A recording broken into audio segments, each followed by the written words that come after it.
reception did you get outside? Oh, it was great. It was a group of very dedicated people to stand out on as cold a night as it is outside tonight.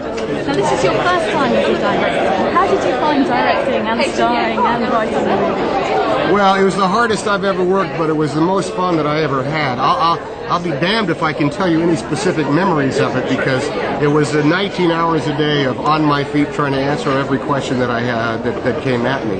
But the end result is something that is oddly much more enjoyable and strangely more satisfying than just being the actor of the piece. You know, there was one time we were working on the movie, and the credits were rolling by there on one of the dubbing stages, and I just went down and stood in front of the screen as all these names rolled by in front of me, as you know, as big as a house, and I thought, hey man, none of these people would have had this job if I hadn't sat down at a typewriter at some point. How difficult was it to come into the studio to do? You used to name a little bit, didn't you? Well, they were at my mercy, man.